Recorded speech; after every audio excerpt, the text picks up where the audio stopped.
సగం పంపించి అట్లనే తగ్గింది. ఒకసారి కొద్దిగా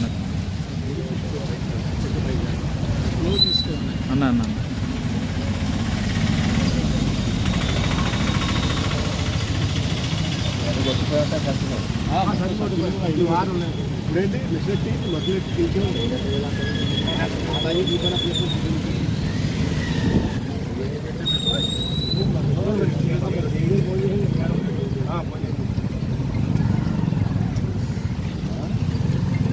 సరే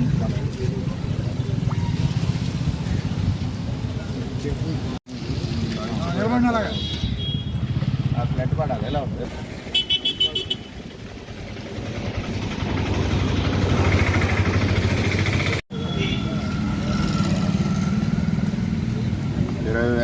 క్యూసిక్ సాయంత్రానికి వచ్చే పరిస్థితి ఏలేరు ప్రాజెక్టులో ఉంది.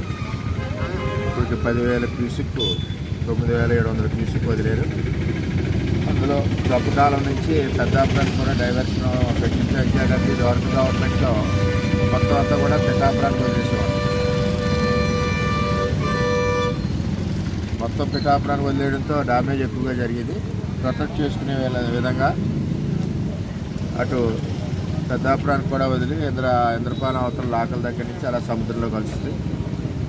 ఏదైనా పైన ఏజెన్సీలో వచ్చి వర్షాల వలన నీరు ఉధృతంగా వస్తుంది. ప్రాజెక్ట్ని కాపాడుకోవడానికి కొంచెం ఎక్కువగా నీరు వదులుతూ ఉన్నారు. అంచేది గొల్లపురోళ్ళకి ఏ విధమైన ఇబ్బంది లేకుండా ప్రొటెక్ట్ చేయడానికి అధికారులు అందరూ కూడా సంసిద్ధిగా ఉన్నారు. ఇటు గొరికండికి డైవర్షన్ ఉంది, అటు సొద్దుగడ్డకి డైవర్షన్ ఉంది, అలాగే అటు మన పిఠాపురానికి కూడా డైవర్షన్ పెట్టి ఎక్కడికక్కడ స్ప్రెడ్ చేస్తున్నారు. ఇంకేదంటే ఇంట్లో బాగా ఎక్కువగా ఉంది. ఇంట్లో 15,000 నుంచి 20,000 వచ్చేస్తాయి. దానికి తగ్గ అవుట్ఫ్లో కూడా వెళ్ళకపోతే ప్రాజెక్టు డ్యామేజ్ అయ్యే పరిస్థితి ఉంటుంది. కాబట్టి వచ్చిన నీరు ఎంత వస్తుందో అంత నీరు బయటకు పంపాల్సిన బాధ్యత ఉంది. అంచేత రైతులు ప్రజలు అందరూ కూడా అప్రమత్తంగా ఉండాలి. అన్నశ్రీగా కాలంలో దిగడం కానీ, నీరు ఇంకా రావట్లేదు కదండి చూడటం కానీ వెళ్తే ప్రాణాపాయం జరిగే అవకాశాలు ఉన్నాయి. కాబట్టి అందరూ జాగ్రత్తగా ఉండాలని కోరుకుంటున్నాం. ఒకటే, ఈ దుర్మార్గుడు జగన్మోహన్ రెడ్డి వచ్చిన తర్వాత చంద్రబాబు నాయుడు గారు ఏదైతే ఏలేరు ఆధునీకరణకి శంకుస్థాపన చేసి, నేను గొల్లపురంలో శంకుస్థాపన చేసి 156 కోట్ల రూపాయలతో రావణకపేట అవతల పనులు ప్రారంభించిన ప్రాజెక్ట్ని మురుక్కాలు అంటే శుద్ధగడ్డ కొండకాలం, దాన్ని అంతా శుద్ధగడ్డ కొండకాలం అంటారు.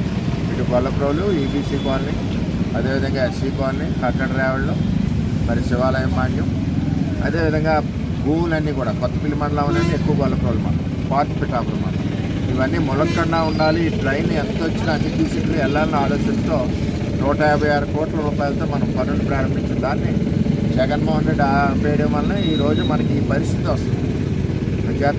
ఇంకేదంటే ఈ వరదలు వస్తే సంవత్సరానికి 700 కోట్లు నష్టపోతారు ఒక పంట రైతు వస్తాయి.